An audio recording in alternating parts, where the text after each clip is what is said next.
अनु ने ठान लिया है कि वो अपनी पूरी एड़ी चोटी का जोर लगा देगी और हर्ष को मना लेगी, और चाहे इसके लिए उसे कुछ भी क्यों ना करना पड़े। दोस्तों, सीरियल तुमसे तुम तक के आगे आने वाले अपकमिंग ट्रैक में अब बहुत ही आपको ढेर सारा हाई वोल्टेज ड्रामा देखने को मिलेगा, क्योंकि आर्यवर्धन अब अनु के पापा को मनाने में जितनी उसने शिद्दत से उनको मनाया था, जितनी उसको मशक्कत लगी थी, जितनी मेहनत की थी, वही अब अनु लगाने वाली है हर्ष को मनाने के लिए।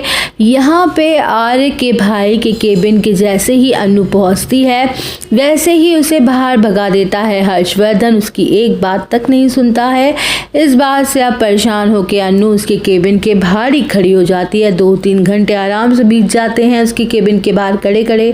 ये बात अब झेंडे को पता चलती है, तो वो आर्य को बताता है कि आर्य, हर्ष के केबिन के बाहर पिछले 2-3 घंटे से अनु खड़ी है, उसका इंतजार कर रही है। अब इस बात पे आर्य को बहुत ज़्यादा दुख होता है। वो घबरा जाता है कि अनु को कहीं तबीयत ना खराब हो जाए, वो इतने घंटे से खड़ी है। तो वो तुरंत ऑफिस जाता है और कहता है कि चलो अनु, अब यहाँ पे तुम मत खड़े रहो, इस सबकी कोई ज़रूरत नहीं है, मैं हर्ष से बात करता हूँ। लेकिन अनु उसका हाथ पकड़ के उसे रोकती है और कहती है कि नहीं सर, आपको कोई ज़रूरत नहीं है उनसे बात करने की। मुझे ये टास्क मिला है तो मैं ये करके रहूँगी, चाहे इसके लिए मुझे कुछ भी क्यों ना करना पड़े। अनु यहाँ पे अपनी बात पे अडिग हो जाती है, वो अड़ जाती है। अनु कहती है कि नहीं, मैं हर्ष सर को किसी भी कीमत पे मना के रहूँगी। लेकिन अब अनु के चक्कर में आने वाले होते हैं। अनु को काफ़ी वो भूखे प्यासे खड़ी है, 3-4 घंटे हो चुके हैं। अनु बेहोश हो जाती है। हर्षवर्धन जैसे ही अपनी केबिन से बाहर निकलता है, तो वो वैसे ही भोला भाला छोटा सा बच्चा है, वो देखता है, घबरा जाता है कि अनु को क्या हो गया।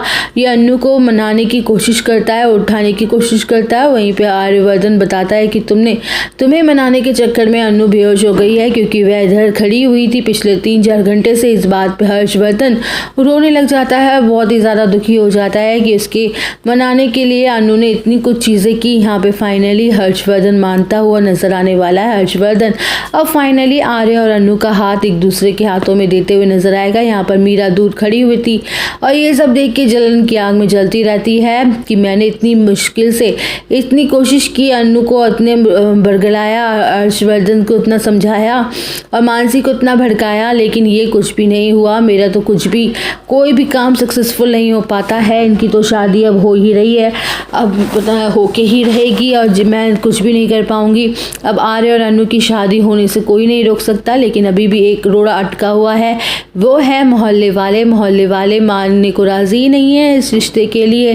लेकिन अब उन्हें अनु के आगे झुकना ही पड़ेगा। अनु आगे उन्हें बहुत अच्छे से समझाती है, बहुत लंबे चौड़े लेक्चर देती है, समझाती है कि जीवन में ज़रूरी है क्या चीज़ें क्या नहीं है, हमें प्यार से ज़्यादा कुछ ज़रूरी नहीं होता है। फाइनली मोहल्ले वाले भी इस चीज़ पर मान जाते हैं और अपकमिंग ट्रैक में होंगे कई सारे खुलासे। तो दोस्तों, और अपडेट जानने के लिए बने रहिए हमारे साथ। वीडियो को लाइक, चैनल को सब्सक्राइब करना ना भूलें।